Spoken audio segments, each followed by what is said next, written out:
नमो बुद्धाय। जय भीम भाइयों और बहनों।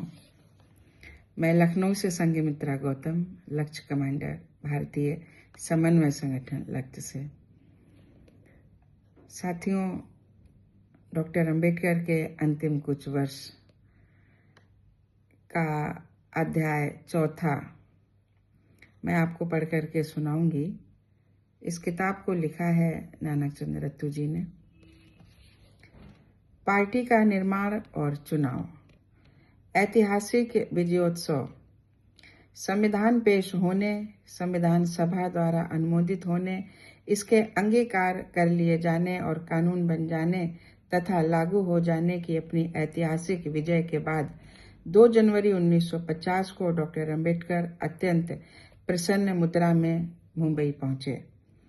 सांता क्रूज हवाई अड्डे पर उनके आगमन पर समर्थकों और गणमान्य नागरिकों द्वारा बेहतरीन स्वागत किया गया।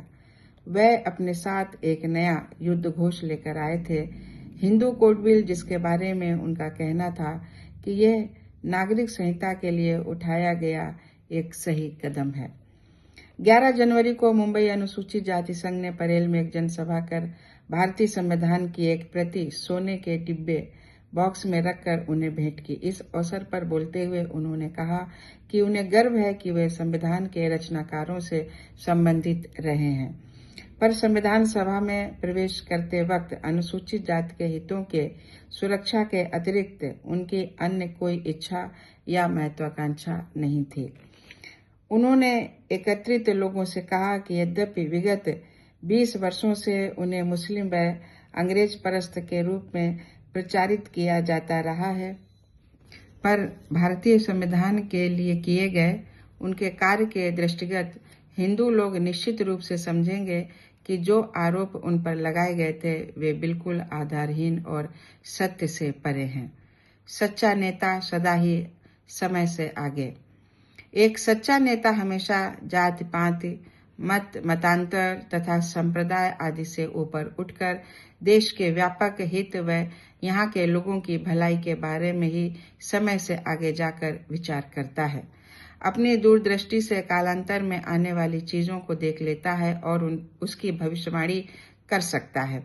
आशा से आनंद विभोर होकर उन्होंने अपने लोगों से कहा कि वे संकीर्ण दृष्टिकोण का परित्याग करें और देश की भलाई के बारे में समग्र रूप से सोचें। असीम देशभक्ति के भाव से उन्होंने अपने लोगों को याद दिलाया कि अब तक उनके विचारों में देश के भविष्य का कोई विचार नहीं था, पर अब समय आ गया कि उनके विचारों में देश के व्यापक हित के बारे में विचार किया जाए। इसके लिए उन्होंने लोगों से निवेदन किया कि वे अपनी पृथक पहचान न बनाए रखें और देश की सभी राजनीतिक पार्टियों की सहानुभूति जीतें।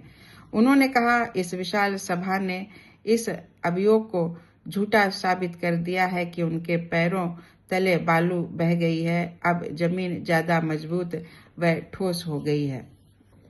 दिल्ली वापस आने पर 26 जनवरी को महाराष्ट्रीयन संस्थान द्वारा उनका अभिनंदन किया गया। चुनाव घोषणा पत्र। सितंबर 1951 में मंत्रिमंडल से हिंदू कोड बिल के मुद्दे पर इस्तीफा देने के पश्चात डॉक्टर अंबेडकर स्वतंत्र हो गए। अब कोई भी दिशा पकड़ सकते थे और किसी भी मंच पर प्रकट हो सकते थे। 1952 में होने वाले स्वतंत्र भारत के पहले आम चुनाव, जो वयस्क मताधिकार के आधार पर होने थे, के अवसर पर अखिल भारतीय अनुसूचित जाति संघ की कार्यकारिणी की बैठक अक्टूबर 1951 को डॉक्टर अंबेडकर के आवास 1 हार्डिंग एवेन्यू नई दिल्ली में हुई। ये बैठक उनके नेताओं द्वारा बहुत बेहतर ढंग से तैयार किए गए चुनाव घोषणा पत्र पर विचार करने के लिए संपन्न हुई।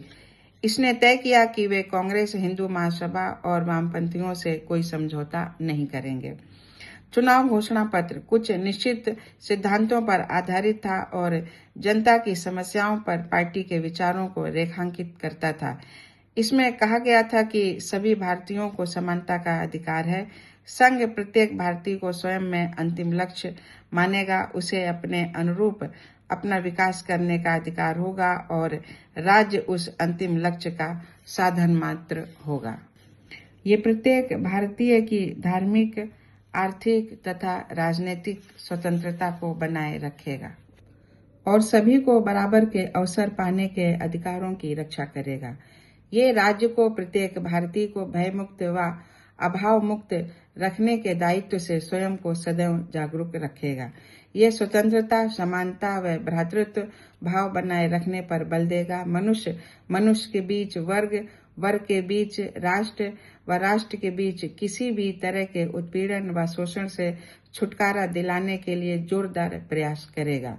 ये सरकार चलाने के संसदीय पद्धति के पक्ष में रहेगा, क्योंकि जनता के हित व व्यक्तिगत हित के लिए ऐसी ही सरकार सर्वश्रेष्ठ है।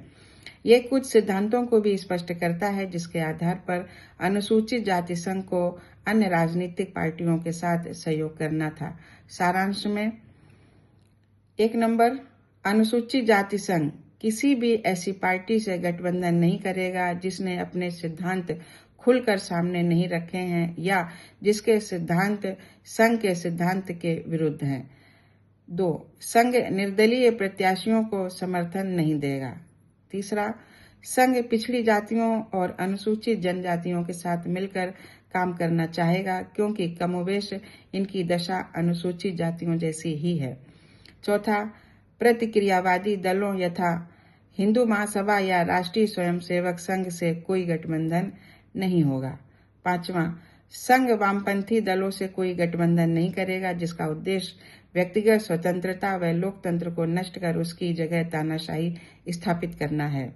6, संघ स्वयं की परिपूर्णता पर विश्वास नहीं रखता और वह किसी भी ऐसे दल से नहीं जुड़ेगा जो स्वयं को पहले से ही परिपूर्ण मानता हो और विरोधी दल को पनपने ही न देता हो। 7वां, संघ बहुत सी राजनीतिक पार्टियों के पनपने का विरोध करता है, जैसा कि ब्रिटिश लेबर पार्टी जो एक संघीय पार्टी है। 8वां, संघ ऐसे संघीय दल की इकाई बनने को तैयार है जिसने अपने सिद्धांत स्पष्ट रूप से सामने रखे हों। ऐसे दल के सिद्धांत संघ के सिद्धांत के विरुद्ध न हों।